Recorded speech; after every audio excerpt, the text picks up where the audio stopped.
Hey everybody, and welcome to volume 31 of the One Piece Virgin Eggheads Book Club podcast, covering chapters 286 to 295. And Eggy, I've only got one thing to say. Sorry, but the human sacrifices will stop! Are you familiar with that meme, Eggy? Because that's all I could think about for about 3 chapters here.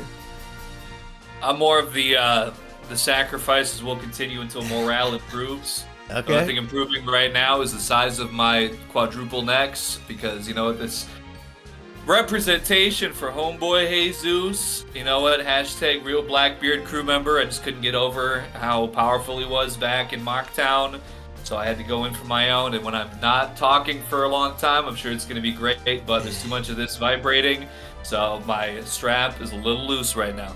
But no, I'm not even sure if I'm familiar with what you're referring to be honest. Oh, it's a meme where, like, the Chad, I assume a Spaniard back in the day, they find the Aztec culture and they say the human sacrifices will stop. And they did, historically. And Mont Blanc Noland, perhaps, inspired the meme or was inspired by it himself. Who knows how time works? Eggy, what is your top of mind from my favorite volume so far? Potentially, volume 31. I have to say, to be honest, this volume really just took me completely by surprise. Also, by surprise is that my nasal cavity, I think, is being completely diminished by this. You do look like Voldemort mixed with Jesus Burgess right now.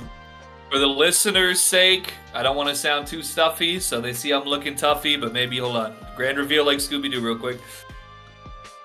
Oh my lord, that Jesus hair flows out for real. A whole new meaning.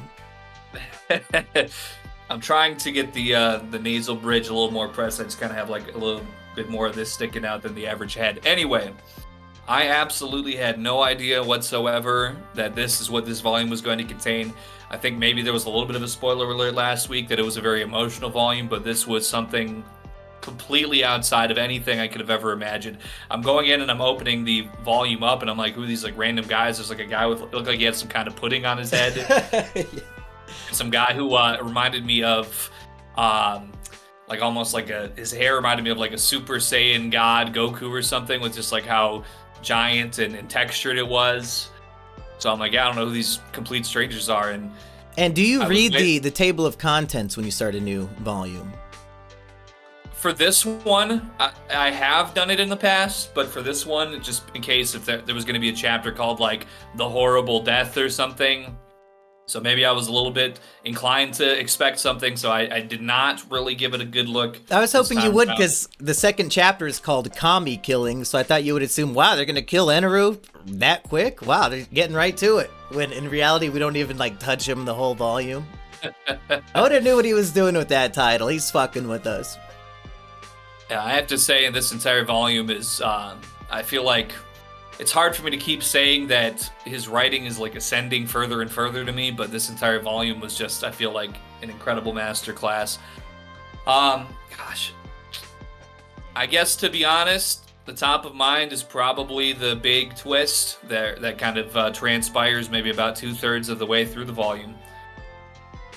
Which one? Everything to do with Mont Blanc is, the whole story is really incredible. Like I could say, the whole entire thing is top of mind, but the grand reveal, you know, as we go through this nice little portion of Mont Blanc and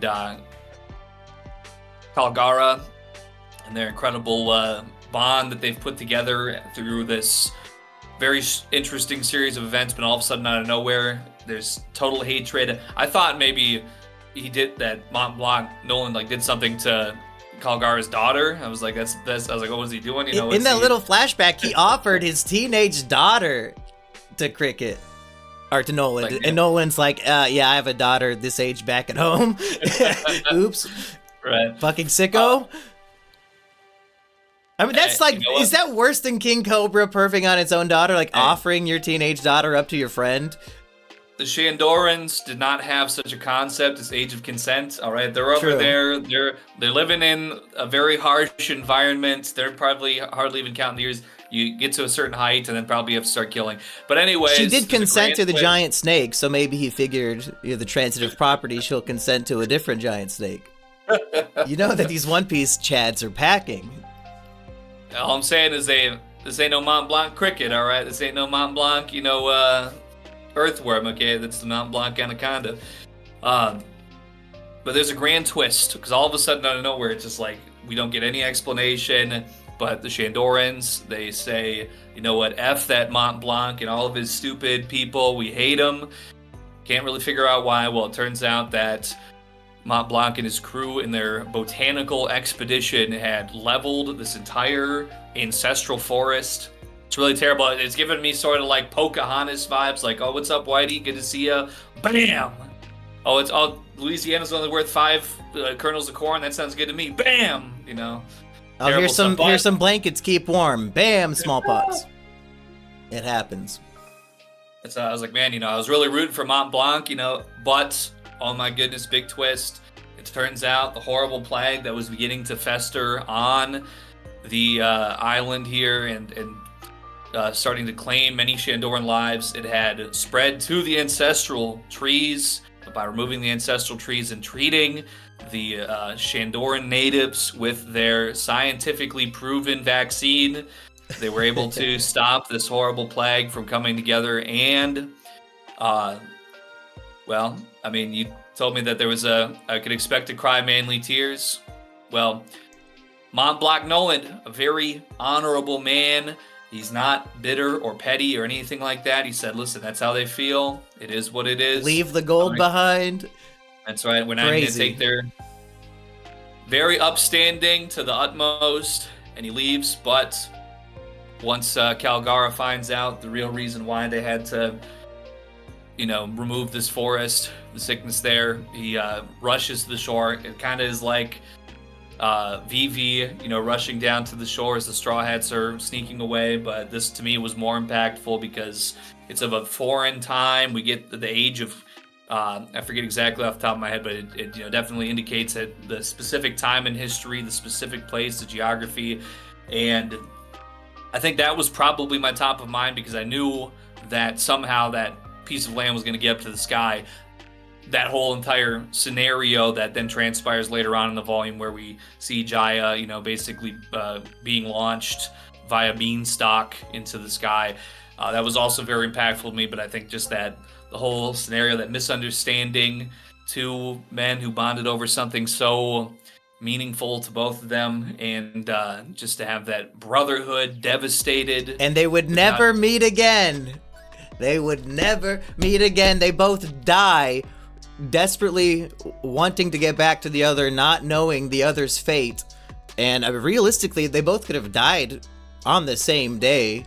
Like we see Nolan's empty jail cell with the tears on his logbook, juxtaposed with Calgara running into his final battle, fighting for his land.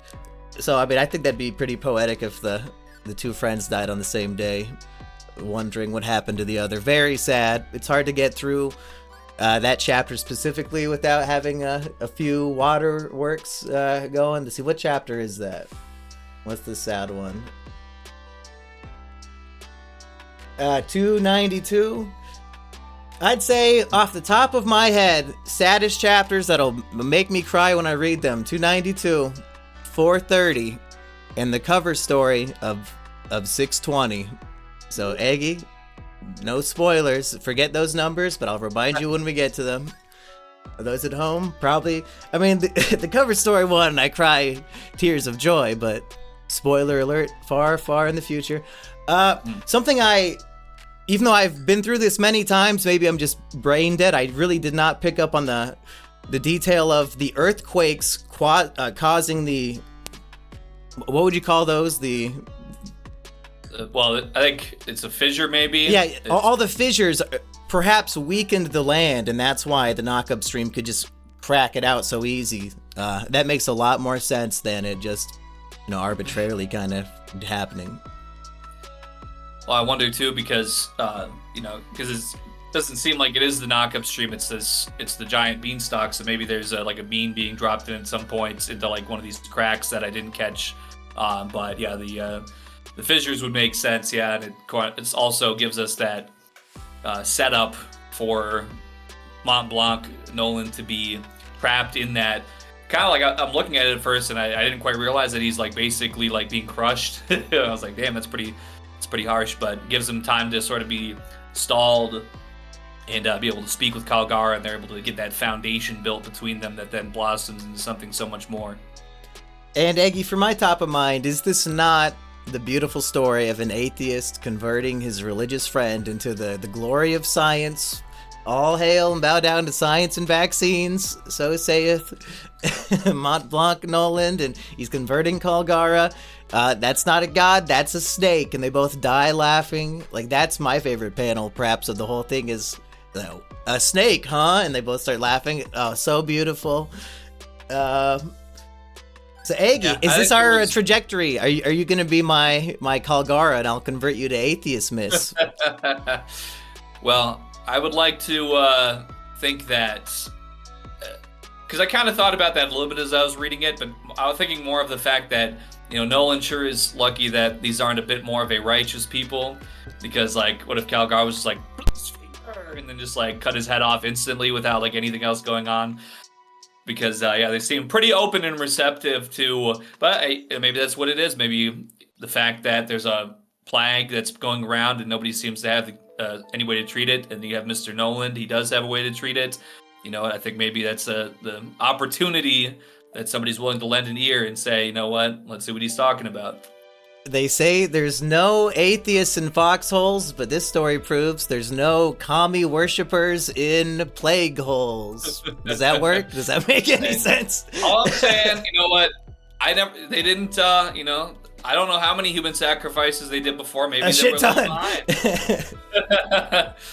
Like the opening scene of this flashback where there's like a demented old man who's himself dying. He's losing his mental faculties. He's just screaming with his eyes wide, "A sacrifice! You need to sacrifice the most beautiful virgin in the village!" Ah! And he just like drops dead immediately. And they're like, "Oh, I guess we got to do it." Calgara's like, "Oh, my daughter's the hottest one. I'd fuck her if I could. I'd give her to my friends, but I guess the snake can have her." Maybe it could be like a Megalopolis type scene, like all of a sudden, like they got her on the, they got her all like on the dial or whatever, and all of a sudden the guy comes back like, "Oh, wait, no, she did something. I need to tell you, it's no good. No, I need to fuck the virgin first." Oops. That's how I communicate with the gods. Just either way. So that was my top of mind. It's a beautiful atheist masterpiece, just like how Luffy became our atheist hero. Now we have Mont Blanc Noland. I'd love to build a statue to him on my front lawn. Should we move on to some comments and some art contest submissions, Aggie? We bitched and moaned enough, and 3 people actually, and they didn't even use AI, Aggie. They actually put in the effort and made some real art. Let's start with those, and I'll put them up on screen if you're watching the show at home. Starting with, as I send these on Discord, number 1 here. Okay. And this is it's supposed to be a banner for the channel, but this is more of a 4x3, would you say? So it might not fit for that, but maybe for the thumbnail for the podcast on the podcasting apps, this might be good. Because it has, Mumkey with a pirate hat holding a noose, and Aggie with a Measly Crew t-shirt, and some sort of saber. What do you think of this, Aggie? Well, I do like it very much, and I would echo your sentiment that this looks like a very good podcast thumbnail, because I know Low-Res, he just shared the Megalopolis podcast from Spotify, and his story tagged us in it. Yesterday, I think it was, and I got a few responses to that, like, "Oh, it's on Spotify." So I think that this would be very fitting for that. Oh, did people... I mean, like you said on a previous Izakino that we've recorded, if I don't mention things on the shows, people don't know they exist. Do people not know that all of our podcasts are on Spotify? It sounds like even you didn't know. I put in a lot of work to maintain something that maybe... I mean, I haven't looked at the numbers, but it sounds like only maybe 50 people use that avenue. I don't know. Well, what I can say is I know it was brought to my attention for Is It Kino before, because I think somebody mentioned it to me that they had listened to it on Spotify. So I did know about it. But yeah, if this is on Spotify, I guess I don't think I knew that. Everything goes into the Simi and Jimmy Treehouse feed. So this is just maybe One Piece should have had its own feed, but then again, most people just do the YouTube, and the YouTube's better in my book anyway, so fuck it.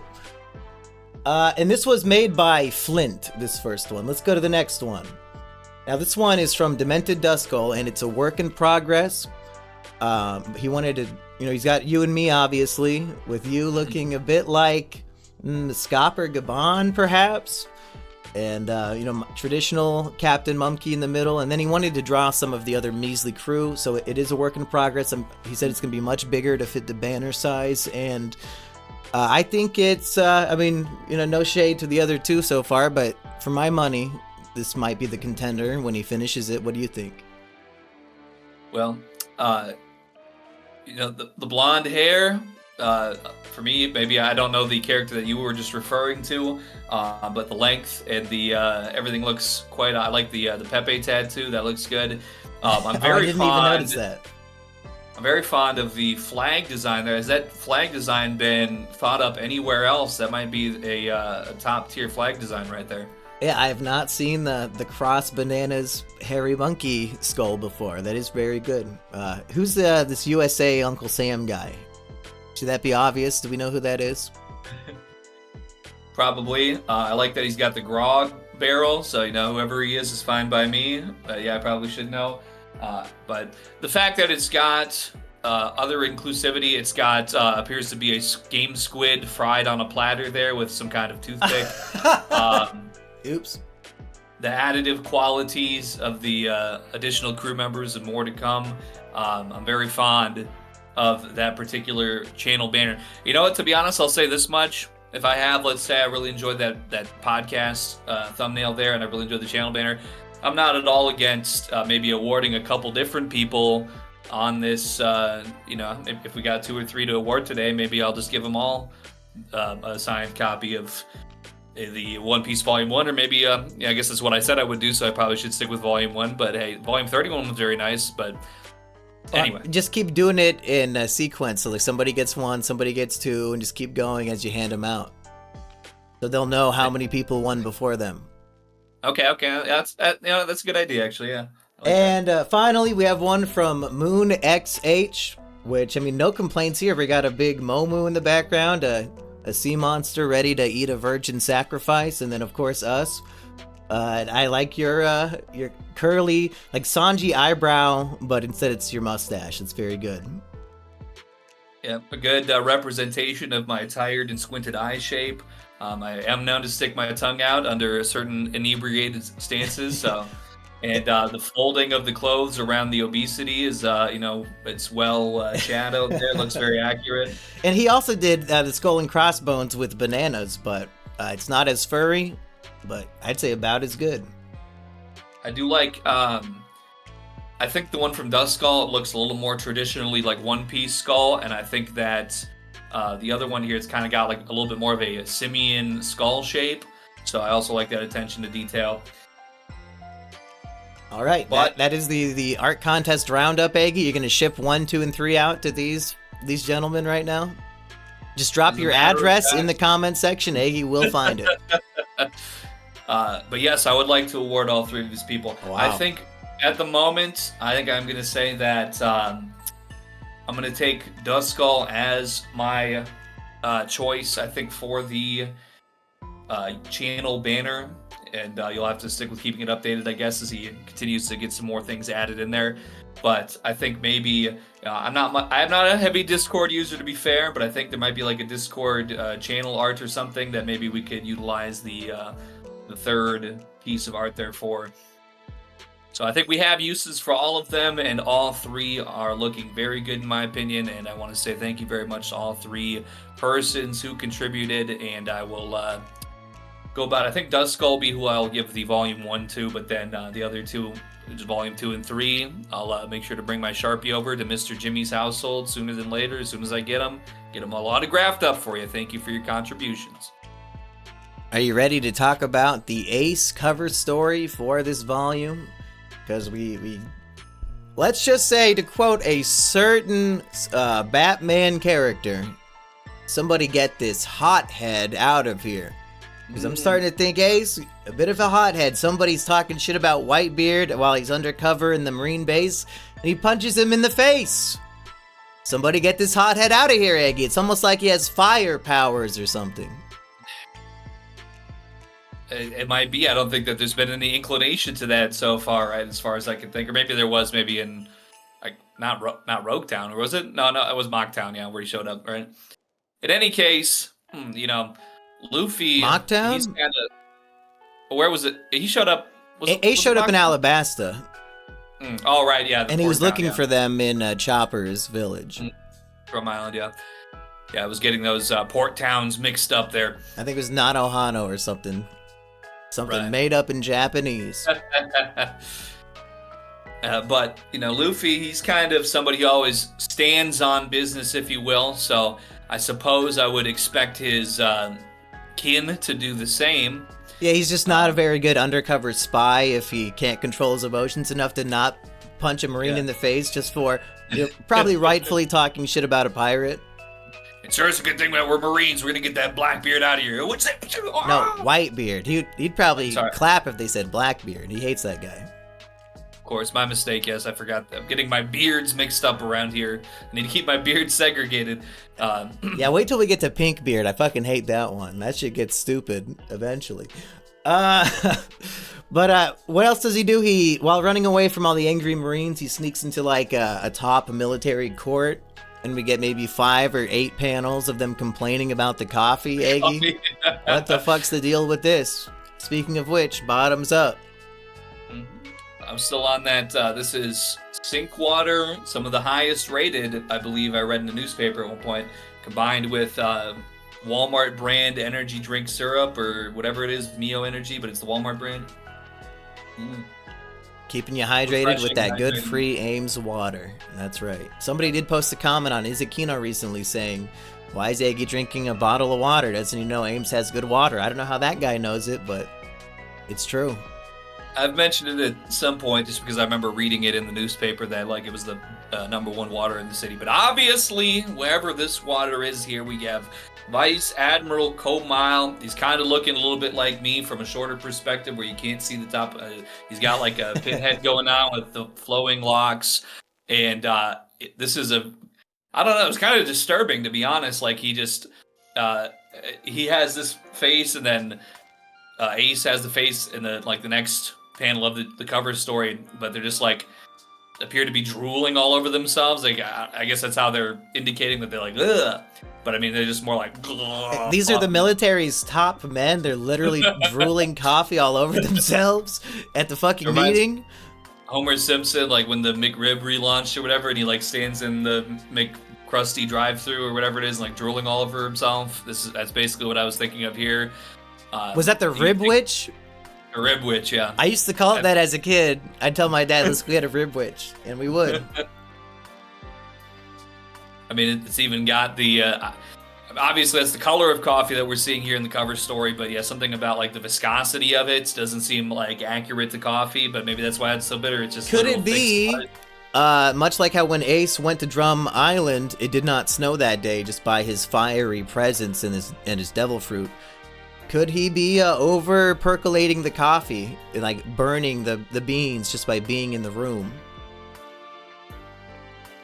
I guess that's as good as explanation as any, to be honest. I mean, yeah, I would think that it wouldn't typically have, like the coffee that everybody's being served. I mean, I guess they're probably all getting it from the same pot. Yeah. Well, and they all say it's too bitter. Does over burning it make it more bitter? I think so. It's because it's going to have a darker roast.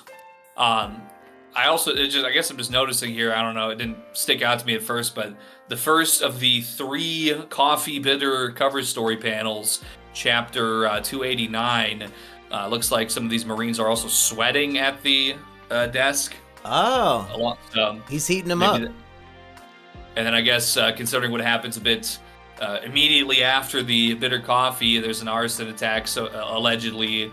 which puts the entire Marine ship into flames. And everybody like runs out because there's important secret information on the ship, evidently.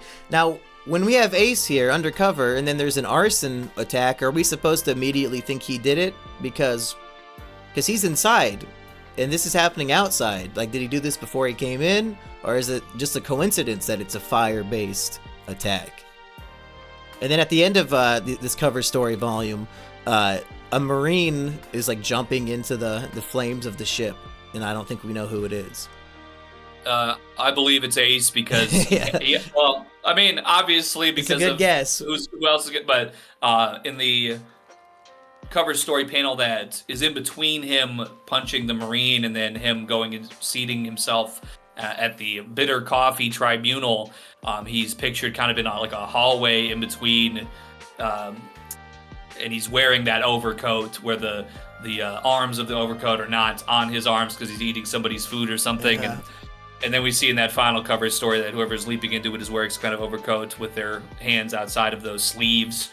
So that is my reason to believe, and also probably any other person that's going to go jump into a giant inferno is going to die immediately. And then, to be honest, I don't know if I've really seen Ace, using any kind of fire powers like that. So maybe he still gets a little scorched or something. I don't know, but you think that the fireman's getting burned by flame? I think he's okay. It might be kind of like the Invisible Man. Was that what the movie was called? Where he still can't wear any clothes because you would just see like clothes wander. Maybe there's still some side effect of the scorching. Maybe possibly. But do you think if Eneru got struck by lightning, it would hurt him? Maybe his hair should be poofing out a little more. I don't know. But I think it just make him stronger. True. Okay. Yeah. That's a fair point. Okay, so if Ace is jumping into this arson flame, are we to believe he's not the one who started it then? Or is he like now guilty again like before, and he's like, I better save the people on there, even though I started it? Well, I didn't think at my first reading, I didn't take that to be his doing. But now kind of combing back over it and thinking, okay, maybe he had something to do with the coffee's bitterness. They're sweating for some reason. It could just be a displeasure with the coffee, but maybe it's his own heat. And if there's top secret information on this vessel, perhaps he might have caused something to cause an evacuation, and then now he's going to get back onto the vessel and then able to retrieve some top secret information, and then maybe he's going to take his boat. They're all on the lifeboats. He's got a boat that has a very colorful flag, and he might just be ready to get out of Dodge. So, and based on what this story is even about, and honestly, this is me not necessarily remembering where the Ace cover story goes, like honestly, but hopefully the secret information is about where Blackbeard is, since that's kind of the whole point of this, and he's kind of been lollygagging this whole volume, just eating marine food and drinking coffee. So hopefully we get back on to the mission, but I literally do not remember, so it is what it is. Anything else from this, Eggy, before we move into the proper volume? No, I think we covered it pretty good, and I guess the one last thing I'll say is that if this all tracks my theory that his presence is somehow heating, I guess I would then make it sensible enough that there would be 3 panels that are all just about bitter coffee, because we have sort of the introduction to maybe this is him heating the table up. We get the introduction to Comile, and then we have the third piece, which is then, the beginning of the evacuation for arson. Even if it is titled, it has to do with the bitter coffee. It's kind of more just a vehicle to transition to that next part. So if his mere presence stops snow in an entire city, that's incredible scope and range of power. So I have to imagine coffee in the same room. Surely he could affect that somehow. But I don't know if this is a theory or thing that anybody's ever talked about before. I mean, surely somebody has at some point, but I just kind of, I think we stumbled upon this today while talking about it, because who wastes their time reviewing the cover stories? We do. Eggy, they released the other One Piece Virgin podcast. They released their Skypiea Part 1 podcast. They're doing it in 2 parts because this chick is watching the anime, of course. It'd be very simple just to read that shit in 2-3 hours to get halfway through. No, she has to spend a full month just to do the same. Do you want to guess, Eggy, how long did they discuss the first half of Skypiea, something that we spent close to 4 hours on, probably. Well, I'm going to go for the overs on this one. I'm going to say 45 minutes is my estimation. With ads, you're probably right. I think it says 48, but they do throw in a bunch of Jewish ads in there. I say Jewish because it's for the Torah. They were selling copies of the Torah on a podcast ad. Not anything anti-Semitic coming out of this mouth. Speaking of which, to get into the volume, Aggie, let's ask the question I asked long ago. I'm going to ask it again now that we know the full backstory of Mr. Noland.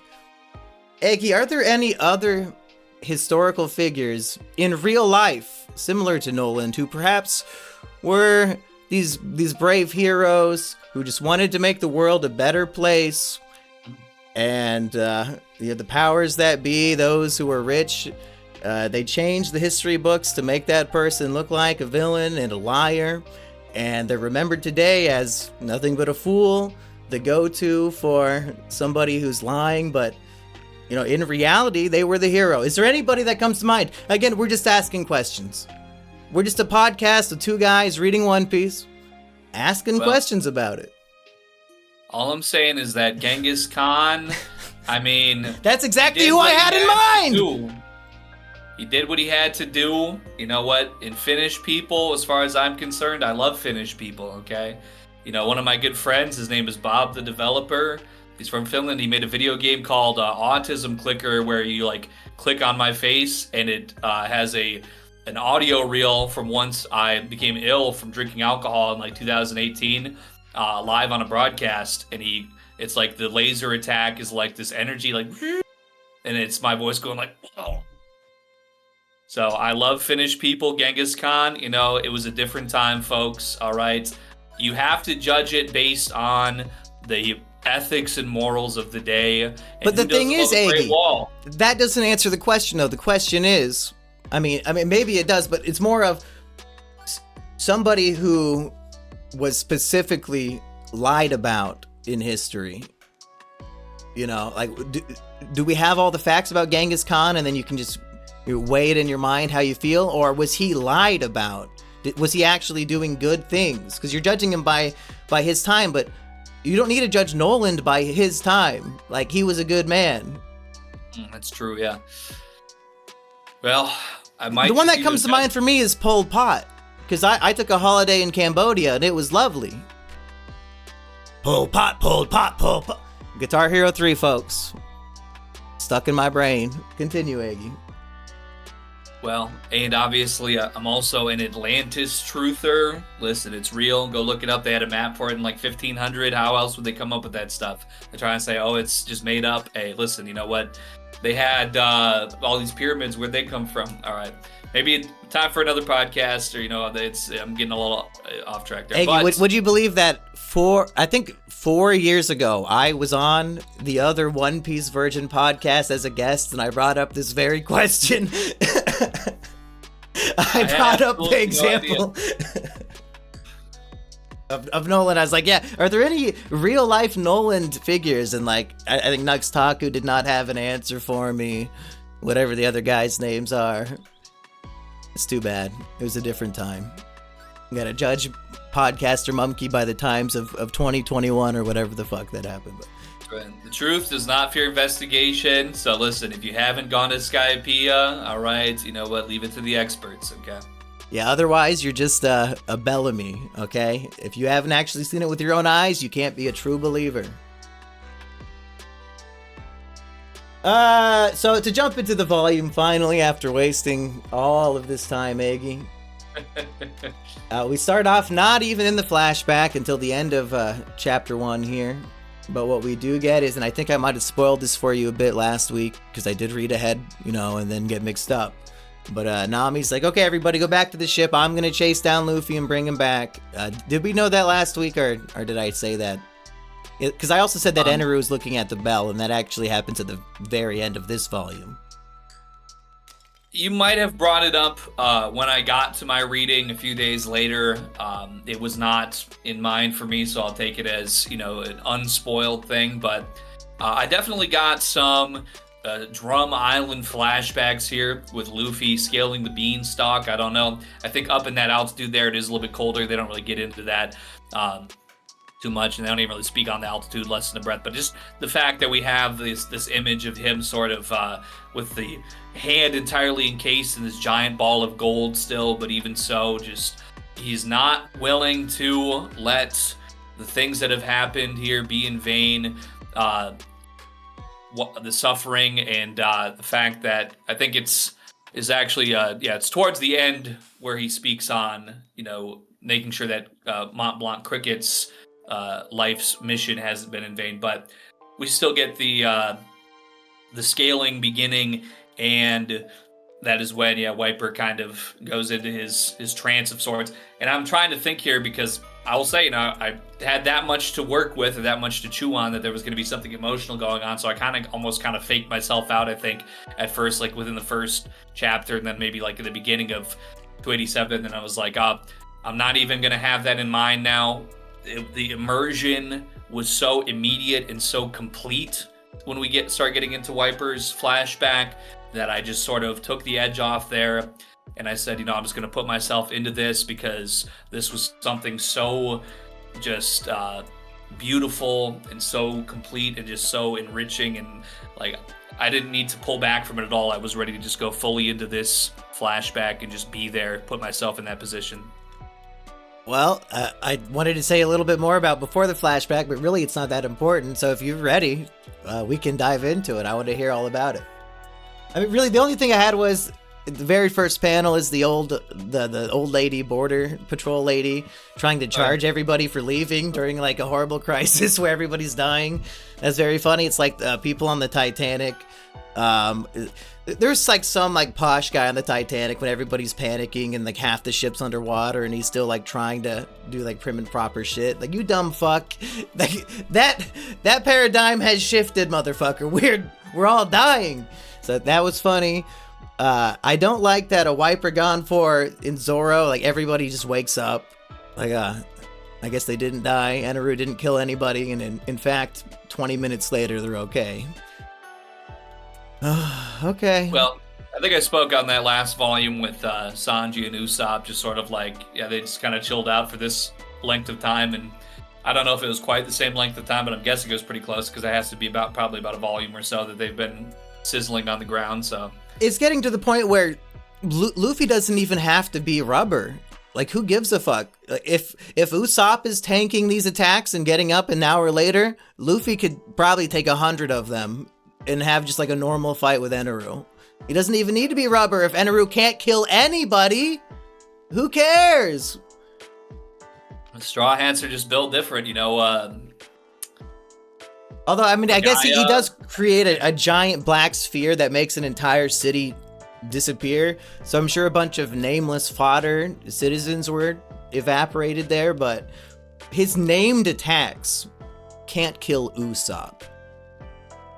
Whatever. It's fine. It's fine. We're here to talk about Brave Warrior Calgara, goddammit. So, Eggy, take it away. Well, we get basically the inclination. There's a flashback, which I think was hinted at previously as well, but the great warrior Calgara, he's been mentioned before, but we need to know, like, what exactly was it that at that point in time, like, what was his great sacrifice? What was thought with that? We've had it hinted towards, but we haven't really gotten a full explanation. So now we do, and it opens up here. I think the opening font is the flashback begins might also be a similar sort of fancy font as the picture book or the fairy tale book, the tall tale, whatever you want to say was.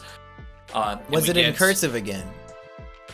It might have been like an old English kind of font, as I think so. But I remember noting that, and that I should see it mentions about a particular age as well, the age of something. It's I'm gonna look into it, but Kayan Reki, the sea circle. I probably should have written it down, but in any case, it's a prior age. It's 400 years ago is all you need to know. Right. He is out there and he's with his crew and he hears a clang. Okay, now, I don't know. I guess bells make a clang. I'm not super up on my bells. So when I first read, like this clang that sort of calls out to him, I didn't immediately put that together as a bell. But his crew, they're low on rations. He had just himself gone down and like speared a giant fish to feed them. But which I like that detail. It shows that he's a talented deep sea diver, and his descendant, Cricket, that's all he does all day is deep sea dive. So just to show that maybe that skill runs in the family, perhaps, with they didn't need to put that detail in there. It never comes up again that he deep sea dives, but it's one of the introductory moments for the character. I think before we even see him, we see he dives in and does that. Yeah, I think that it might not introduce him fully until he's back up tight, because I see his chestnut pudding hair popping up, and he comes up with the fish. But upon hearing that clang, I mean, they really need to be getting to some kind of land anyway, because they're in a bit of a dire situation. But yes, thankfully, the clang leads them to the island of Jaya. And specifically, their flag says the Livnal and then KD, which KD means kingdom.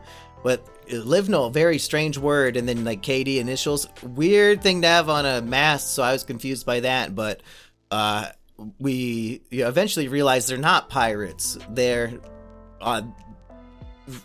explorers and botanists on behalf of a kingdom, and they're only here because they got permission from Mary Joyce, which we saw a bit of at the end of the Jaya arc, all those, noble people. You could only go on the Grand Line with their permission, so it's not like they really have the true freedom of pirates. Mm-hmm. But as they're being beckoned over towards the bell's call, which I won't get into why they're ringing that bell right away. Only Noland can hear. His crew can't hear it until they're all on the shore. Mm-hmm. They come to find that the human sacrifice essentially is kind of already progressed, like how we spoke on earlier. They will stop. Obviously, what was his name? Because he's got the same name as the twins. Oh, did he? The old man who died has the same name as the Satori twins? He's son of a bitch, are you serious? I should have been a bit more close with my notes. I guess there's a little more going on. It should be 287 towards the beginning. I have High Priest is elderly, delirious, and dying. So it's probably in there. Pontori is the old man who can communicate with the gods. He says, blood you must offer, blood on the sacrificial altar, the blood of the most beautiful maiden in the village, Takashi Gami. Are we to believe that his descendants end up being fucking Satori? Who's also a dumb asshole who worships who thinks he can talk to the kami, but he's on the wrong side of history? There might be something further to explore here, because I don't believe that we get an exact lineage that's mentioned here. So we have Seto, ends up getting married to Calgara's daughter. I don't think Seto is implied to be a son of Patori or anything, but I thought that was interesting, though. Yeah, since we're so fond of those Tori triplets. That the man who was perpetuating, sacrificing humans in the olden days was possibly of their same lineage.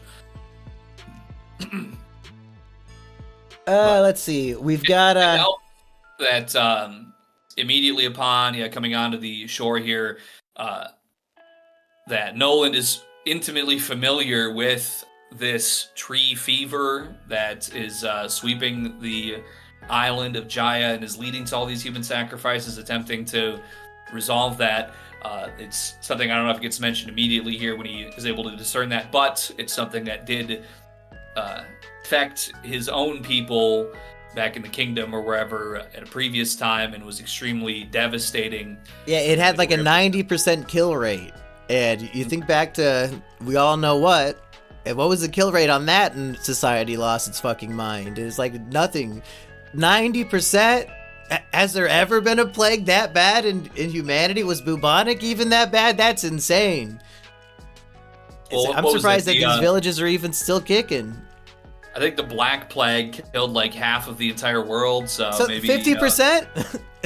Like this so. Was 90. That's great, but I guess it's 90% of people who get it die. But still, that's anyway. Yeah, so young Seto comes upon these new explorers, and they recognize his illness and they treat him immediately, and he's cured pretty quick. I'm gonna skip ahead a little bit, but I like the scene when we still have Calgara in denial, and then he sees Seto has been cured, and Seto asks him what is progress, and then he gives him such like an angry look of disdain at the word progress, and it, I don't know, it brings some funny images to mind for some reason.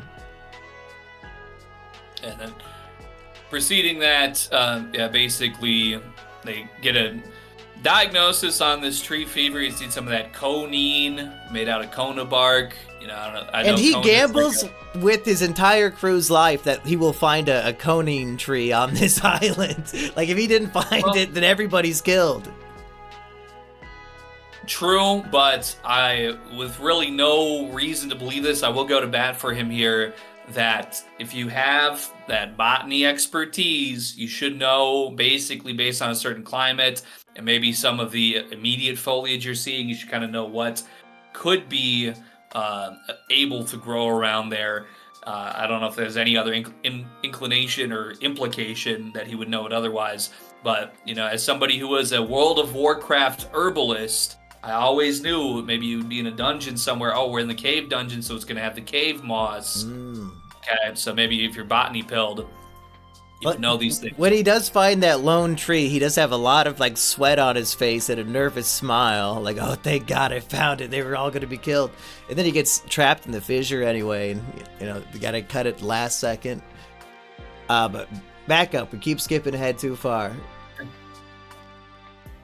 So after he diagnoses it, he gets implied, I guess it's not even necessarily implied, but he's kind of like Seto's sort of stubborn look, I guess, and him hearing these chants, I guess, clues him into the fact that there's some sort of ceremony going on. They go back to the village, and only the sick people are there. And he's like, what the fuck? Where's all the healthy people? Oh, the healthy people are having a sacrificial ceremony right now. And they say that there are 4 gods. We've got the god of the sun, the rain, the forest, and the earth. So was this snake Kami? Was that their forest god then, I imagine? Well, I thought maybe it might be the sea god but I don't know. Yeah, he does come out of the water too, yeah. The ruler of the sky, I don't know. I'm guessing that there's some sort of, once again, lineage there. Because like Kashigami Jr. that pops up later on, who's just a little tiny dancing musical snake. They're like, oh, it's going to take him at least 100 years to grow to that size. Hey, that's our friend. That little snake that Luffy will one day be eaten by 400 years later. I love seeing him do his choo-la-la, singing and dancing, and then he loses his home for a few centuries, and now he's got it back. And to rewind it, I think, they were on the ship. I guess I don't remember if Kashigami Jr., ruler of the sky, popped up out of the water. I kind of seem to remember him popping up out of the trees, maybe. But in any case, I think this one I feel like it might have been the water one, so that's where we see it coming from, and really it's only just there for its meal, the human sacrifice, and then is immediately beheaded by Noland in order to save, I guess, what's her name, Muse, or however you pronounce that? Yeah, I don't know. Muse. And before the ceremony, she seems content with the sacrifice if it's going to help the village, and because she'll get to be with the sun god in the afterlife. So I guess the sun god is not of this realm. That's more of an afterlife thing. But she changes her tune when the giant snake comes to bite her, and she seems thankful and grateful to Noland for saving her. So once again, there are no kami worshippers in sacrificial altar holes. Need the brave atheist to come chop your god's head off. Just like speaking of vaccinations, maybe you might have a little bit of anxiety leading up to the pinprick, but once you're completely devoured by a giant mythical beast, you basically just blink. I think we talked about like anesthetic, like you get like a tooth pulled or something, and basically like you breathe into the mask, all of a sudden you wake up and everything's good. I'm guessing that's how it would be, but maybe better to be alive. Who can say? Of course, Noland has to try to convince these people it's a scientific plague rather than a religious one, and that their religious gods are actually just natural animals despite being ginormously big. And that's a tough task, let me tell you. Vincent the Atheist has spent many a decade trying to convince people of the falsities all around them, but they just won't listen. You gotta have a heart-to-heart while trapped in a fissure to really get through to somebody. Yeah, and I was kind of surprised when Calgara and Noland kind of have their spats, and Noland, it looked like I'm not going to say I thought he got killed right away, but it looks like he's basically like impaled like through the back with a spear. Yeah, Calgara plays dirty. He tells his own daughter, commit suicide with a knife, and while Noland, he has to stop fighting to stop the girl, smack the knife out of her hand or whatever, and stabbed right through the back. Just deplorable tactics, but when you're the demon Calgara, who's like literally depicted as the silhouette of a demon in his opening chapter, I guess you stab dudes in the back while trying to murder your own daughter. That, the human sacrifices will stop. I'll keep saying it because it's true. You gotta change people's ways. Hey, you know what? If all I'm saying is if the sacrifices worked before, you basically have this strange chestnut headman who's like, oh, this magical way to appease the gods is going to save everybody. No, you need to lay science, and you have to maybe act a little bit harshly, a little bit irrationally to his sensibilities. Now, most people, I would say, in the modern day who have a problem with abortion have a problem with it based on a religious level. So would Mont Blanc Noland feel the same way? Because he's anti-religion, but he's also anti-human sacrifice. So is he pro or anti-abortion? Well, it's a touchy subject from my understanding. Some to bring up 52 minutes into the One Piece podcast. Is a fetus a human, and is it a human sacrifice, Eggy? Just tell everybody right now the truth. Well, see, I look at it from a couple ways, because is it the human sacrifice where the politicians wearing the hoods in Bohemian Grove are eating people? Well, so when they go to the abortion clinic and they suck all the shit out of the woman, they don't let her take it home. They take it straight to the politician's house, Eggy. Well, wasn't there an expose that might not have been fact-checked by me? I don't know if it's real, but I think that they were like selling for the stem cells or whatever. I think it was a profitable endeavor. Yeah, and then there's other parts that they sell to other people as well. Yeah, of course. Cosmetic ingredients. You gotta have, what do they call that? Soul cooking? You need your ingredients for your soul cook. Marina Abramovich or whatever her name is. Yeah. Either way, can you get adrenochrome out of a fetus? I don't think it can feel fear. That's what Kashigami was looking for, was some adrenochrome. That's what he needed to. The fetus sees the vacuum hose and it's so scared, and that's the moment that the adrenochrome is in there. You can suck it out. It's perfect. I'm saying, okay, I mean, the average conspiracy theorist would agree about this substance being generated by somebody in Terra that might be on the verge of, a sacrifice of some kind. And this goes back thousands of years to Shandoran, and then maybe also some real life equivalents. Maybe there's a scientific fact check here. Maybe if Nolan had that extra additional scientific research, maybe he would have been like, oh, Kashigami's about to be appeased by his adrenochrome, so that's all good. The human sacrifices will continue. He chops the girl's head off so she can't run. Should we go through what actually happened? Since we've probably lost people in the last 2 minutes, which it is what it is. Become a member. It's only $3. Mumkey D Jones. We need all the real supporters we can get. You guys are keeping this channel going. For having only 500 views an episode, we have almost 50 members. Like, who else can say 10% of their viewers pay for it? Like, that's massive. People are lucky if 10% give them a like. For real. Like, that's a rough ratio to get. But continue. I just gotta say, I love the Measly crew. Thank you all so much. Putting up with our bullshit. But yeah, so rewinding back to where I recall about, thankfully, Noland being stabbed in the back, not only did not kill him, but his love of scientific progress, his desire to save both the island and its inhabitants is greater than the brutality and relatively speaking, brutality and savagery that he's endured. He comes in, they're sacrificing their daughters to giant animals. He tries to save them. He orders the child to end their own life, and then gets impaled basically while trying to conduct scientific research. I think that probably did happen in the past at some point, but thankfully Mont Blanc Noland, he's not suffering quite as much as some others have. But yes, which once again, I don't know if there ever was necessarily a great explanation for what stirred these fissures that both it might be Noland trapped and then also eventually caused the likelihood of it being separated and propelled forward. So my thought was maybe there's like always a knock upstream pressing up beneath this island, and that's what's like causing the earthquakes and fissures. Like maybe that's just an idea, and then finally there was one so big it pushed the whole thing up. I think that's seems fair and accurate. Yeah, okay, I'll go for that. It's about as scientific as One Piece probably will get. I mean, we have an island being pushed miles into the sky, so how realistic do we expect it to be? That's fair. Are you a fan of Star Trek at all, Aggie? Did you ever dive into Star Trek?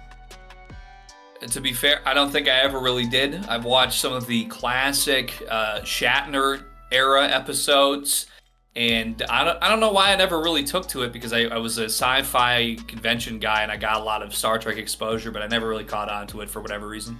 Well, I want to talk about the philosophy behind Noland intervening with perhaps an untouched civilization and interfering and trying to change their course of history. He says to them after getting stabbed through the back, "We set out to sea in the hopes of making the world a better place. This is an insult to everything we stand for." And I think it's called the Prime Objective, something like that, some stupid Star Trek shit on that show. They're doing the same thing on a galaxy level, like instead of island to island, they're going planet to planet. But the policy of the overarching government that they adhere to says you do not interfere, you don't change an untouched civilization and introduce them to new technology and stuff. Let them go through, I guess, their own suffering. I don't know how deep it goes, at what levels they can help people, because I have not watched that much myself, but it seems Noland disagrees with the Prime Objective, whatever the fuck I still don't know. What do you think? Is Noland wrong here to interfere, even if he's saving lives? A non-interference principle, perhaps. Whatever. I have to say, in Star Trek, they're enough in the future that they've kind of maybe gone through a couple of these mistakes, in the earthly realm to get a better grasp on it. I have to say, I think that Noland was really put in a very tough position there. I think that generally speaking, it would be the right thing to do. But for the fact that obviously his crew was already a bit strained, they were out of rations, they were just needing to touch down somewhere, he's able to hear the bell ringing, he gets the inclination to go this direction. And when he gets there, there's this fight going on that he's both familiar with, and he is uniquely suited to be able to gather that which is necessary in order to prevent the foliage and the wildlife of the island of Jaya from being devastated by, and then also the Shandoran population. So I think he was really just, it would be like being on a battlefield maybe and just having some sort of like stick of dynamite or something. I don't know. The ball is already rolling, so to speak. You need to be in that fight or flight sort of stance, and obviously with everything that they've been going through out on the waters, they were not going to be inclined to be on the flight directive here, so he really just had to engage with it, and he was uniquely equipped, like I said, to do so. I think the position he was put in, it would have been very difficult for him to adhere to a sort of non-interference ideology. For better or worse, it was like the hot potato landed. He had to do what he had to do. I'm curious if somebody in the comments can explain the philosophy behind the non-interference policy, because as a human, if there are aliens out there who are doing this to us, like, we better not interfere, let them figure out galactic travel. Fuck that. I would love it if they showed up right now, gave us all the future sci-fi alien technology, changed the way that the world works. Oh, we don't need capitalism anymore because you got you could push a button and my food appears out of atoms. Cool. Can we get that? Can we get an alien who is just like Mont Blanc Noland, like a noble hero who wants to help and make the world a better place? Huh? Is that so bad? Star Trek? What's the deal? Why are you guys such cucks? Why can't we help? Eggy, do you understand this? Can you devil's advocate this one? I was just talking to somebody the other day.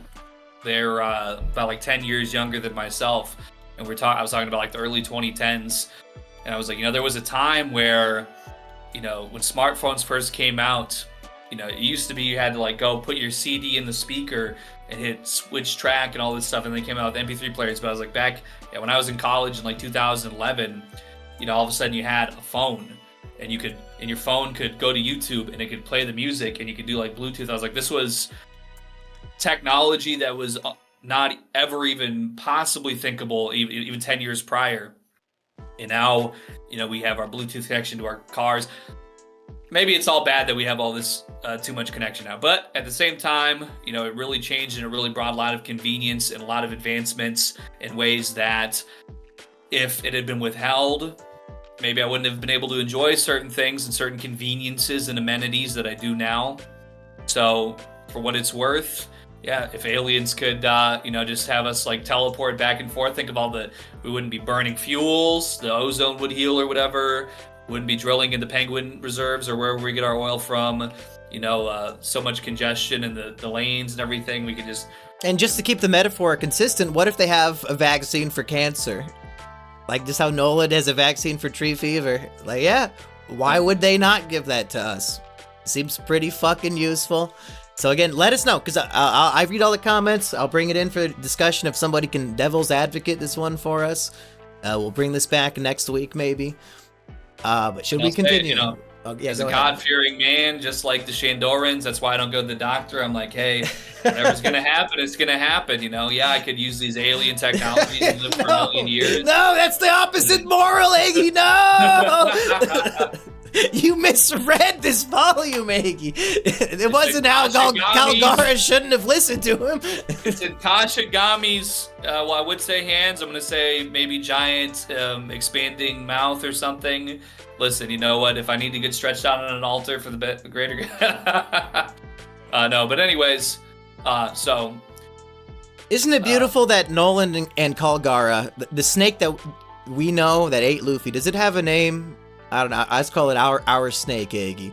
Our snake, his grandpa and his dad are both killed by these men, and then he becomes their best friend, and then, it sticks around for 400 years. This snake, who knew he would get such a beautiful backstory, Iggy? After all the bullshit we went through with him, is he not now an S-tier character? Well, I would consider him possibly domesticated if he hadn't eaten everybody, but I did, He was pissed because he lost his home. Yeah. You see how happy he is once he falls down and starts dancing? Yes, exactly. I was gonna say that was a highlight, and I think that to see his backstory here definitely enriches him even more so. Like, to be honest, after this, he might be outranking Momu, so it's a good thing that definitely. one particular art has the giant snake in it, because like Momu and Ruler of the Sky, I believe, is what he's been referred to previously in the Skypiea arc. And Momu and Giant Snake, I don't want to point out maybe too many patterns in Oda's writing, but they do serve literally the exact same function, which is we can't have Luffy fight the final bad guy for a few volumes. So what does Luffy need to do to fight Momu? Get his feet stuck in the concrete, which prevents him from fighting for a long time. What's the snake do? It eats Luffy. He's trapped in there for a long time. basically the exact same thing. They both have tragic backstories.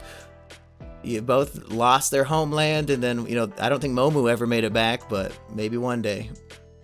So yeah, Oda, you hack, we caught you. Do it again with an even better animal. Keep it up. All right, to kind of get back on the dial here, so Noland, he's able to get this antidote for the tree plague put together from the cone of bark. He's able to make the conine, and as a sort of a symbol of appreciation, he has been hearing the bell, and he wants to see the bell. So Calgara leads him to the bell, and then at the base of the bell, this great structure which holds this beautiful bell, we see what we've been suspecting all along, and in fact, I think it was all but confirmed. The Poneglyph is there 400 years ago at the base of the bell. And what I thought was interesting was, I guess maybe I misread this previously. I thought that at this point in time, I thought this was around the time that the great battle had transpired, which then may have either damaged or misplaced the Poneglyph. But when we're here, as Noland is led by Calgara to the giant bell structure with the Poneglyph at the bottom, he says, what is certain is that this city of Shandora was destroyed in a fight to protect this stone, the Poneglyph. And then that sacrifice of magnitude leaves the Shandorans no choice but continue to protect it. So, considering that we have not yet in the Skypiea arc had a visual of the bell at this time, I think if the bell has been up in the most upper portion of the sky on the top of the giant jack, which is implied at the end of this volume, then maybe the Poneglyph is up there as well. Maybe Robin's going to still be able to get her hands on it, but I don't think we have a confirmation of that quite yet. But it's what the Shandorans have been defending for quite a long time now, since they were doing it already 400 years ago in this flashback. I think one of the main themes of the arc is that people's perhaps religious energy should be maybe better spent on a human level rather than on a kami level. And I bring that up because the subject of blind faith comes into play here. And usually you would have blind faith in the kami. Oh, if I sacrifice my daughter to the snake, they'll stop the plague. Blind faith. Here it's a blind faith in humanity, in his ancestors, because they don't know. Calgara does not know why they fought to protect this rock. But the fact that they did, they have the blind faith to continue protecting it. And every time somebody shows up on the shore, he's a demon who scares them away to protect this fucking rock that his ancestors protected. So I like the idea of blind faith in, my ancestors thought this was important, so I'm going to perpetuate it. Rather than other types of traditions that perhaps get pointed out as being maybe not so worthy of being followed. Yeah, and we get that a real parallel there with the Alabastian Poneglyph, where King Cobra is like, well, I don't know what the fuck this is, but it's the king's, we have to protect it, so it's just here, and it's what we've always done, so we're just gonna keep doing it. Hey, so what's the deal with this, Eggy? Why is there all these conflicts and battles for these rocks? This is the second one we've seen now, I think. What could possibly be written on here, Eggy? What's going on? Well, not to harken back to the completely irrelevant pyramid analogy I was talking about that really had no point or was not going anywhere, but I mean, we have these structures, stone structures of an ancient time that are transcribed with this text that very few people seem to be able to decipher or make any sense of at all, really. And now these, they're kind of going from, we got two of them under our belts now, if we're able to touch down on the second one here yet by the end of the arc. In the first one, it didn't have the particularly most useful information, but I mean, maybe if we are able to start putting these puzzle pieces together, these Poneglyphs, I could see maybe that they have a very strong importance that could come to fruition at some point. Or maybe this is going to be some nonsense, but maybe it had to have been meaning to something originally to have gotten the guardianship established in both cases that we're familiar with now. So maybe if we can't even fully understand it yet, maybe even with Robin's ability to transcribe what is mentioned on these poneglyphs, maybe we need to be able to continue filling in these blanks before we're going to get a full picture of what exactly these have for a value or a purpose. Do you think every major arc in One Piece is going to end with finding one of these things? Is it going to be that much of a pattern? Because he did break the pattern of, we're going to do another warlord, I assume. Oh no, we're going to completely abandon the entire world for an entire arc. Okay. Do you think we're going to get a poneglyph, after the next 60 chapter arc? I would say that the way that Oda's been able to really innovate and continue to keep things so fresh and engaging, and he's just really been able to build and build on the story so far, I couldn't anticipate that it would go on for a very long time. I think maybe 3 or 4, at the very, maybe if there is going to be a significant amount, maybe we'll at least get a better explanation either towards Skypiea or the next arc, if there should be a third poneglyph, something that's going to really inform us of the greater purpose of these structures and what they stand for, and then maybe in the future if there's further poneglyphs, in the same way that devil fruits were originally, as we go in the story, this was something that is very unique, and if somebody has a devil fruit power, it really brings them to a much higher tier of power and importance in the story than their underlings. Now, devil fruits have basically become commonplace, like just about everyone's having something. The types are being explained further. Maybe the poneglyphs now have their time in the full One Piece story where they're going to have a great importance, and then maybe if they're continuing to deliver something that is useful in the story, their importance might then kind of go down a bit as a result. That would just be my spitballing, brainstorming idea of it as it stands. But yeah, maybe it's going to turn into a poneglyph piece.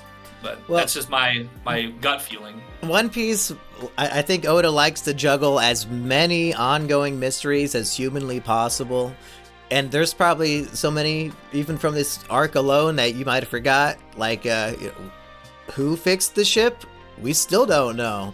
What was the piece of paper that was blank that Ace gave to Luffy? We still don't know. What the fuck's up with these poneglyphs? No idea. Like, how many different things do we have to keep in the back of our mind as we read this goddamn story, Eggy? It might get too much. I mean, it really is like that. Like, just for a quick example, I had an inclination, I think maybe last week, to play some more of the One Piece Grand Adventure game solo. It's like there's a solo story that you play through, and then you unlock certain things, and you go back and just, it's very condensed. It's nothing like actually reading back through it, but, to kind of give myself a bit of that refresher and some things that have already transpired. Yeah, there's mountains. I mean, at this point with this episode, I think we've surely breached 40 hours, maybe even 50 hours, probably more like 40-ish, somewhere in the 40-hour range of discussion for, under 300 chapters. Yeah. There's really just, there's so much. And you see my shelf right here, Eggy? 60 volumes on the top shelf. So we're now halfway through one shelf of One Piece at 31 volumes. That's pretty good. Yeah, we're like a quarter of the way caught up, pretty much, if not more so. I think the next episode, that'll be 8 months. I think maybe 2 weeks from now, I think it'll be 8 months. Yeah, we did double up 1 week, that legendary week when all the fans went crazy. I think they got 2 syrup villages, maybe, something like that. But we already, at the beginning of this podcast, discussed sort of the misunderstanding, so we don't really need to dive super deep into that, but they stop ringing the bell. Because, fuck it. You love this bell so much. We were only ringing it to bring the souls of our dead ancestors back to hang out in the trees, and you cut down the trees, so fuck it. No more bell. The snake's all sad. Chulala, come on. No bell. Bad snake. You don't get to hear this again for another fucking 400 years. But no, actually for the next 5 years, because as they're leaving, and he very sad saying, "Oh, I gotta stop him. Oh, ring the bell. They gotta." And he says, "We'll keep ringing it for you so you can find us again." Even though I'm pretty sure when they go to the City of Gold and they say, "Oh, you can take all the gold you want," some of Nolan's crewmates find an eternal pose. So, I mean, if that is a compass that points to Jaya always, we don't necessarily need you to ring the bell every day to find it again, but it's the thought that counts. And they ring it for him, but ultimately, Bell's not there no more by the time Noland comes back. So fill in the blanks there. I just talked about a lot, Iggy. That's very true. I also just want to mention, just to tie up a loose end from the beginning when we started getting this chronologically, yes, that I thought it was Old English text was the cursive text. They did bring it back. But it's after the extremely emotionally charged departure of Noland and his crew, as Calgara is running to, just like Vivi to yell off the shore. I'm sorry, no! I have to say that the king of the Ulvianil Kingdom is a very disturbingly looking man. I knew immediately. Now, obviously, we've been over the tale of Nolan previously, so like this isn't some great shock. No, the brave king fought the sea monster in that story. Remember, he didn't yell, "Nolan, save me!" Right. He looks a little bit more like, out for transparency's sake, I don't believe I've read any hentai or anything like that for very many years, but he just has this very perverse look on his face. I don't know. It's because he heard about the gold and he's a greedy king. Yeah. And he lied about Noland. It is what it is. Yeah. So, yes, Nolan, he leads the king over to the El Dorado, the City of Gold. And I like that it was very much against his will. He doesn't get to bring his crew. Like, he's basically a prisoner with all these useless royal palace soldiers, and he has to single-handedly keep his ship going. One of the ships gets lost at sea. People are dying. The mast is breaking. Sea monsters are popping up, and Noland has to do this all on his own just for the island not to be there anymore, and he gets fucking pounded in, bleeding out on the beach, just confused and scared for his friend. But continue. I keep stealing your train of thought with my own.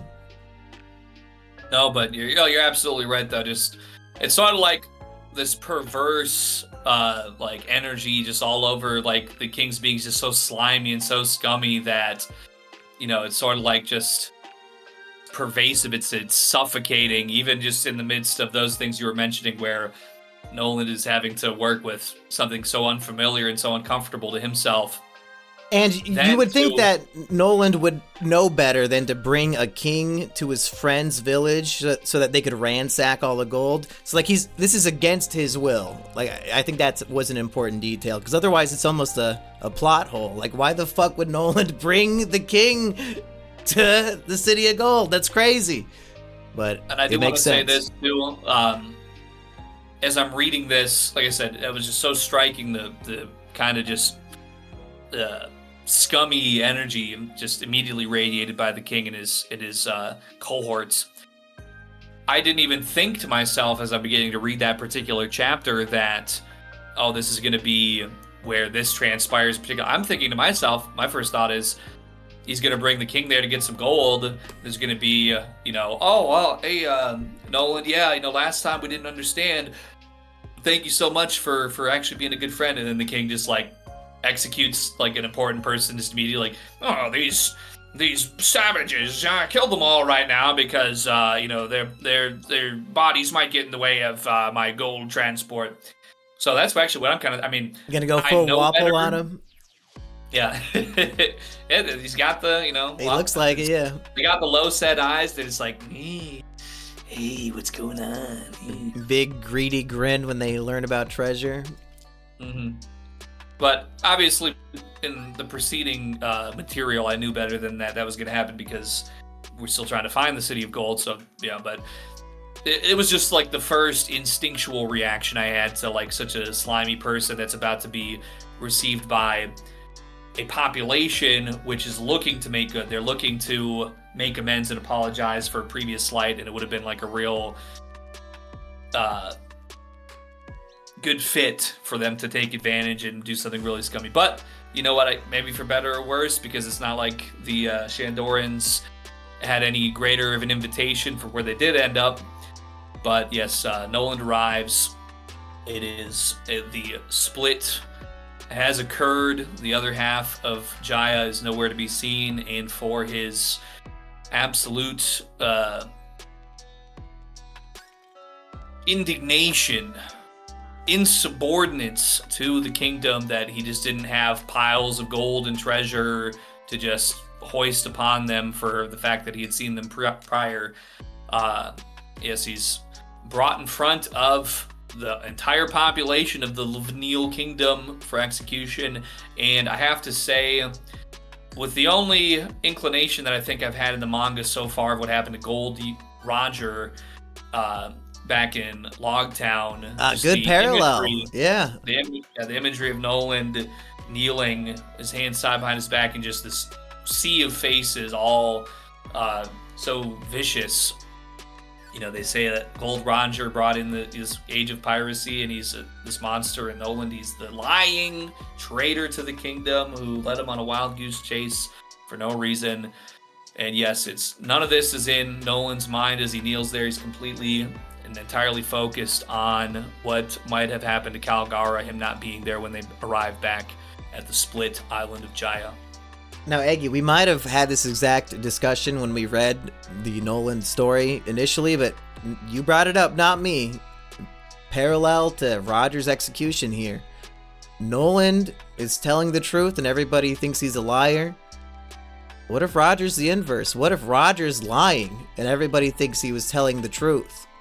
Because we got Gaimon and his story, the treasure chest was empty. Is Gold Roger sending them on a wild goose chase? Is the One Piece literally one piece of gold? Is it all just a lie? Is he the opposite of Noland? But like he has a good intention to lie, but just send people out on this quest for something. Well, I think just now that we've been able to experience throughout this volume the real, true nature of Noland and not going off of, obviously, where Cricket explained that, what he felt to be the truth. We had the tall tale, which was complete fabrication, and now we're able to see what really Mont Blanc Noland did have in his true backstory. And we see that he, once, as you mentioned, he's not a pirate. He is just a servant of his kingdom who specializes in a particular sort of field. So he's given clearance for exploration to those ends. He is not the kind of person who looks to get over on somebody or swindle just for the sake of the village, for a peaceful departure. They don't take any of this treasure back to the kingdom. They leave it all for the Shandorans. So he is so much really morally the opposite of like what you would anticipate a pirate to be. Now, yes, with Gold Roger, I could certainly see him just being like, hey, this is my last hurrah. You know what? Rhetorical or ideological middle finger up to everybody. Let's get a bunch of pirates to all set sail and go on a wild goose chase so that piracy increases vastly, and all you stupid Marines who have gone out of your way to finally take me down and have this grand spectacle for my execution. Enjoy what I just put on your plate by BSing you. You flipped it on him. Yeah, that could be. And we still don't know the answer because we don't know what the One Piece is. And frankly, you could even say to speculate as much that maybe the Marines should have, if he was like, I have information that could lead to the capture, they should have maybe pulled him back at that point and been like, oh, let's torture him and interrogate him. What are you talking about? But they just went ahead with the martyrdom and really gave themselves plenty of work for the next foreseeable decades. There are two standout characters that I think each have one line of dialogue in this chapter. the false witness. I love the design of the guy who lies and says he was on Nolan's crew, and he's like, oh no, there's no gold, or whatever he says. Just the design of that dude and his function in the story is so hilarious to me that he sticks out very distinctly. And then also the kami of Skypiea, when suddenly the giant Vars appears, and he says, it's a blessing granted to us by heaven. It's the birth of a sacred land. That is where I must live. You say there are people there already? Drag them out. So like, he doesn't even understand. Like, if this is a gift from heaven, why would there already be people there? And you think of historically the discovery of the Americas, and yeah, there's already people there. No, that's our manifest destiny. Yeah, that's given to us by God. Time to drag them out. So I love this guy. In one sentence, he embodies the entirety of manifest destiny and what we did to these native people. I think it's a beautiful character. What do you think, Iggy? Well, I just really like his whole like imagery. It kind of reminds me of like other than his large voluminous hair, but like if he had maybe a little bit more slicked hair, he has like a whole energy of like a 1920s mobster. He's got like this cigar that he's chewing on. He's kind of got like a furrowed brow. And then when we get the full body shot of him with the Sky Warriors, I noticed that he kind of has a similar build to Yama, so then it's kind of like I kind of wonder if another descendant.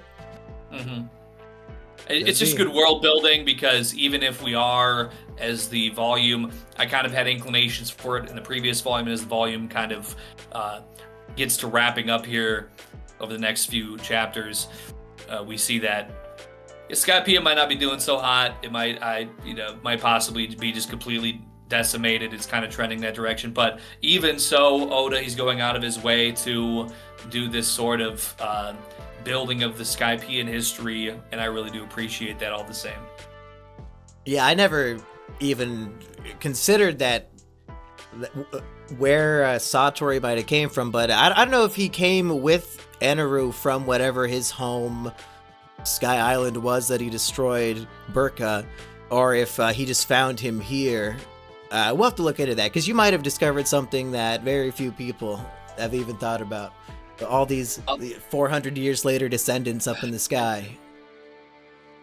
And to be fair, I mean, maybe the Tori suffix has some meaning in Japanese that I'm not immediately familiar with. I know that there's like it means annoying dipshit. So it turns out, I guess as we know, this whole flashback is a story being told from the village elder chief to Child Wiper, and we get this beautiful dialogue in 293 when he says, Calgara desperately tried to find the bell and ring it to let his friend know where he was, but that bell did not ring even once. And Child Wiper, he says, if we ring the bell now, do you think it would reach Noland? And the guy says, we certainly are close to heaven here. Beautiful dialogue. And then when Luffy is determined to ring the bell, like very, very immediately next in the volume, it's just a fist pump moment of like, yes, Luffy, ring that bell, do it, because he's like fulfilling a 400-year-old destiny that he knows literally nothing about. He's not doing it based on that. He's doing it specifically to help a friend that he met yesterday. Luffy is going to save the world, save the planet, whatever, with his sole motivation not being the deep history that we all care about, but just because he wants to help a friend. And that's what I love about it. Most heroes, they care about the backstory. They care about why they're having to stop this thing. Luffy could not care less. It's just coincidental that what he's doing coincides with history and destiny. And, there's a lot of weight on us for having just really gotten all of this backstory. But at the same time, it's just one of those things where, at least the way I like to think about it, is it's like if it made sense for the reasons, it's kind of like sometimes you might, if you get a little anxious or something, you might overthink a decision, right? You might just build all this stuff up in your head, which really, if you didn't know that, the action is going to be the same one way or the other. And a man of action is somebody who I can always respect.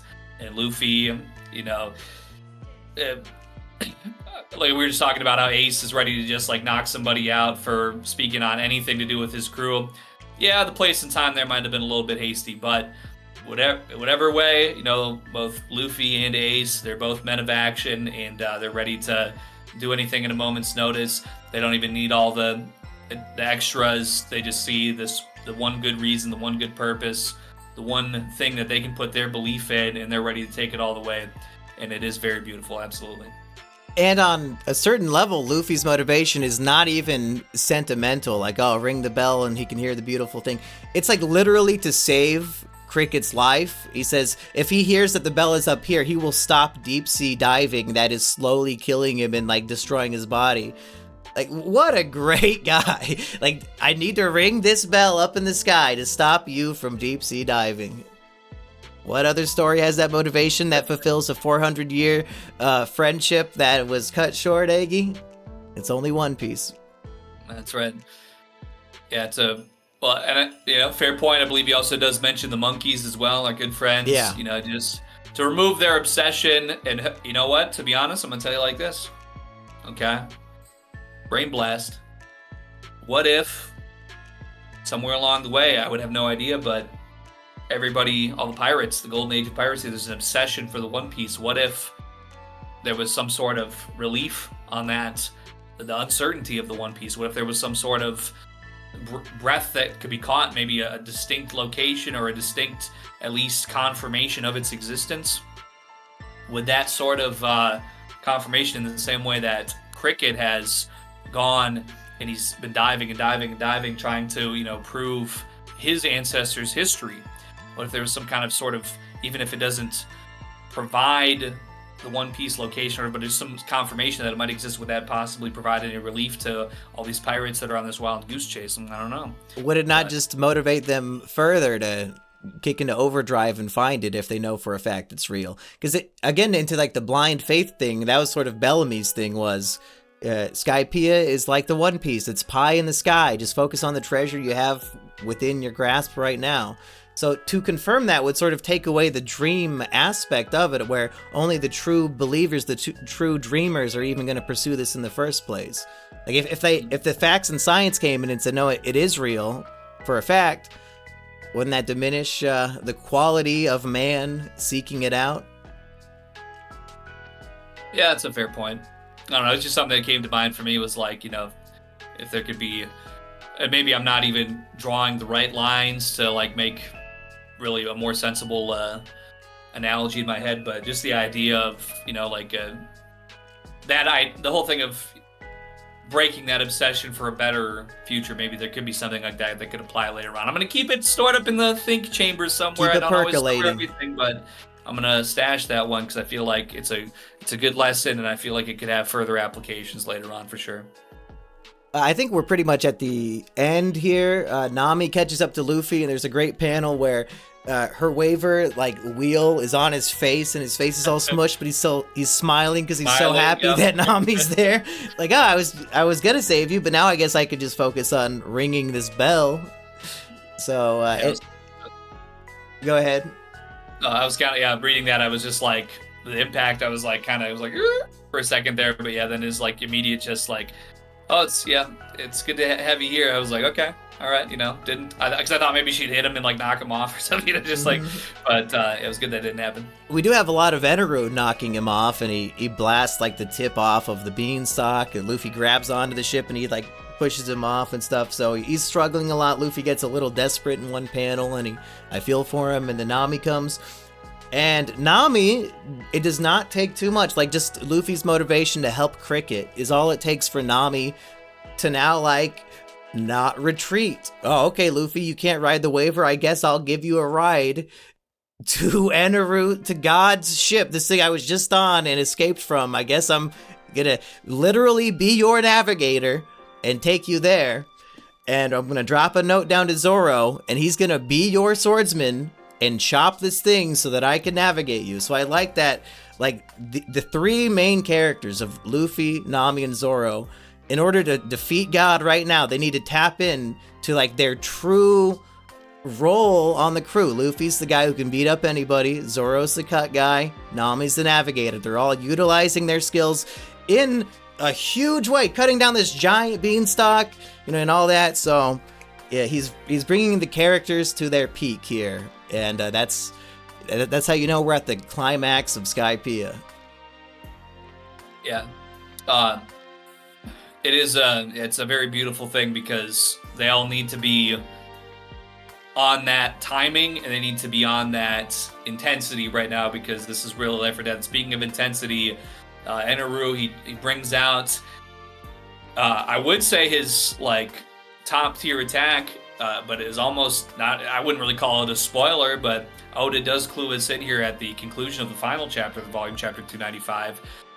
He makes a point to preview an upcoming Eneru attack, but it's just another bolt attack, just more strong. But he does, Eneru has this concentrated, giant ball of death, basically, that he's bringing out. Is that Death Pia? Hard to say, but basically... Death Pia is what he's calling the Arc Maxim, I think. Just the concept of the Arc Maxim destroying everything. Right. The whole thing's Death Pia. Fuck it. I mean, right. Why not? I felt, just because it's I know they mentioned that these are giant concentrated, thunderclouds basically in a spherical form that have this incredibly concentrated energy. But, Eneru goes out of his way to just drop one of these. It's sort of they say the sky is falling and, hashtag Chicken Little, but I mean, this is the real deal because it just is this huge sphere. It's it feels like something out of a video game. I keep making video game analogies every week, but just that something would come and just basically decimate everything you see on screen. Just this huge thing, and it essentially just is a hot ball of pure energy that lands on Angel Island and sinks it right through and decimates the entire island in a single go. It's like it never existed, just a giant crater in the cloud. Very Annie's Lobby. I've said that 8 times this arc, but every time Eneru makes a fucking crater, that's what it looks like. And this is a city-sized crater. You have to imagine people were in there. There's got to be a body count here. If Eneru has not killed anybody with all this nonsense, then no god. He's no god to me. Well, I don't think. I think there's a panel that mentions, did the White Berets escape? I don't know if we had. Captain McKinley gets struck by lightning, and that's the last we see him. He's like, ah! And then he's just gone. So good riddance, okay? Is that a hint at the future of Garp? I guess we shouldn't talk about that yet, but spoiler alert. If that's a similar character in the grand scheme of things, is that character going to be killed in a lightning blast? Well, I don't think I would have any inclination to believe that at this time. Yeah. But I mean, hey, the Marines. You have to ask. I guess this is relevant maybe to that and not really anything else with the volume, but I mean, if the Marines are always fighting all these Devil Fruit people, maybe is there going to be a Devil Fruit Marine? I mean, it seems like something they should consider at least, if we've got special ops and Green Berets or whatever we have in our reality, maybe they should have a Devil Fruit force. Yeah, we've never seen him. Well, no, we've seen Smoker with Devil Fruit powers. He's a Marine. Oh, right. So they have at least one.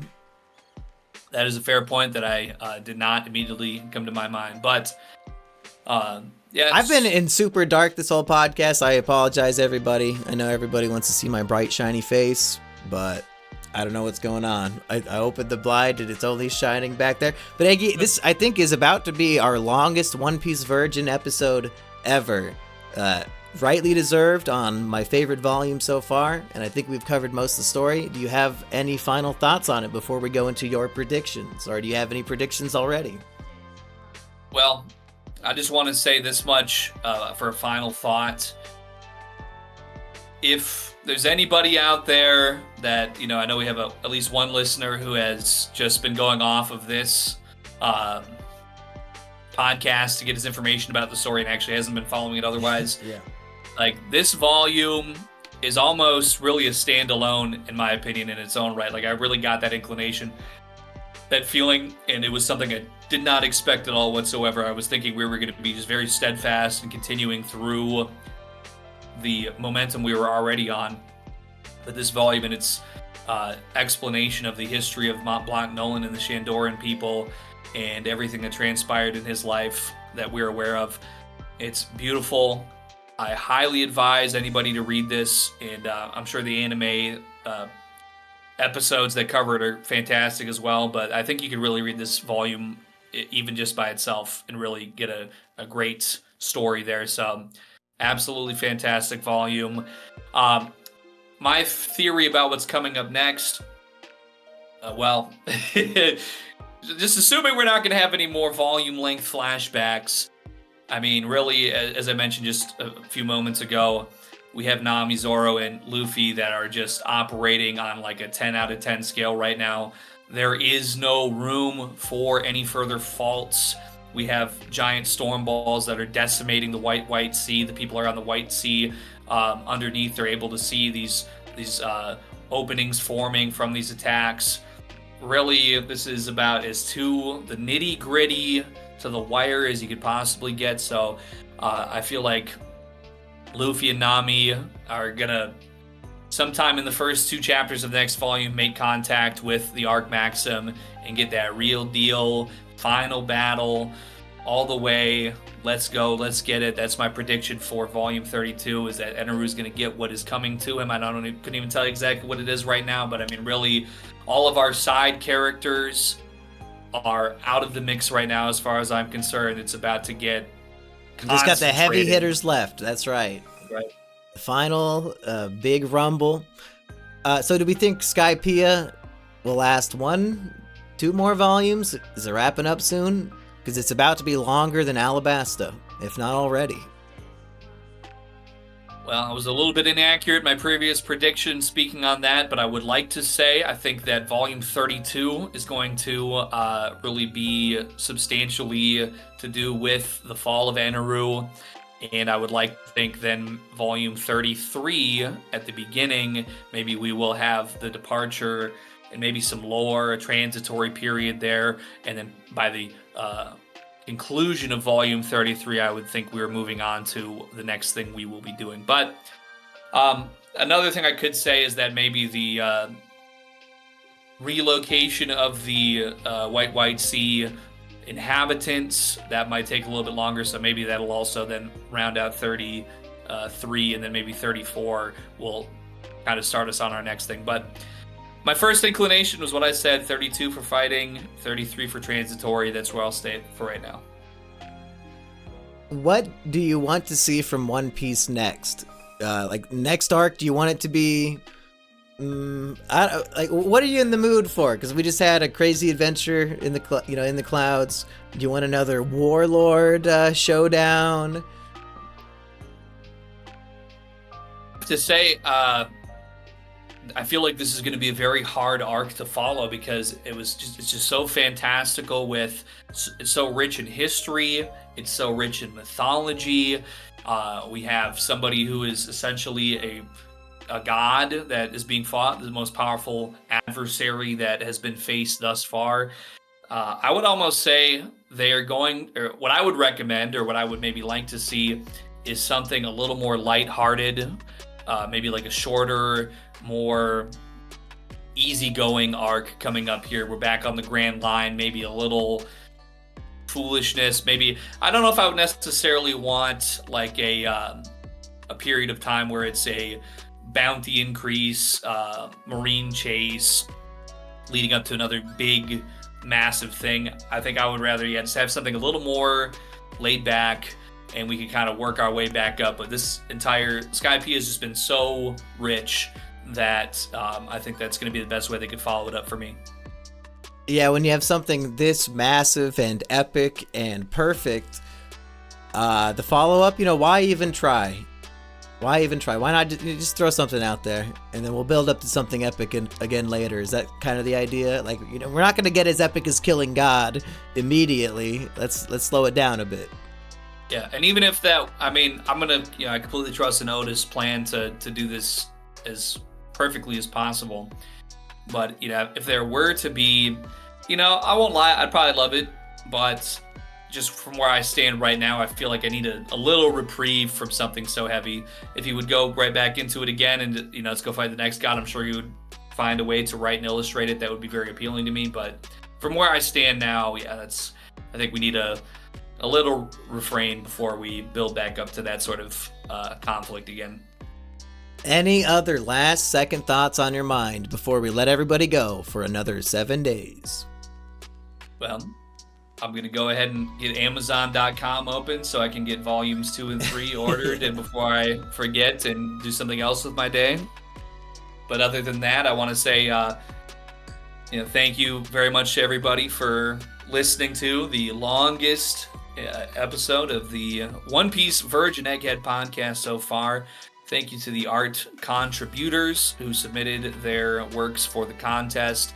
And once again, if anybody out there has just been purely a listener thus far, this is a volume I would highly recommend to check out, even if it's just by itself. Yeah, and just read the flashback stuff. Like, once it goes back to Luffy, maybe those last 3 chapters you could skip. But read this flashback as its own standalone story and tell me you're not weeping by the end. The truest, manliest tears a man could ever shed is right here in One Piece until we get to 430 and hypothetically 620 cover story. Let me know in the comments why it's better to not interfere with natives of an island or a planet. I'd love to be educated. Tell me who you think some Mont Blanc Nolans throughout human history have been, because we had a few names that came to our mind. Become a member, follow Aggie on Rumble, and what's your Cash App / PayPal, Aggie? Just throw that in there, just for no reason. Because if you're about to waste $20 on these volumes, maybe somebody wants to help you pay for that. Well, I don't. Fuck these people. $, that's I call it the cash tag, not the hashtag if you don't know Cash App. $, 1 egg white, that is the number 1. So like if you had a recipe that said 1 egg white and you took the spaces out, and it should come up with a name that if you know my real name, you know what it is. It ain't them fake names you've been hearing, so you'll see it on there and you'll see my picture. It's not Aggie V. Rodriguez? That's not your real name? No, it's Aggie V. Castillo. That's my government name, but, if you know, it is what it is. My tequila empire was taken from me, but that's how it goes sometimes. See you next time, folks.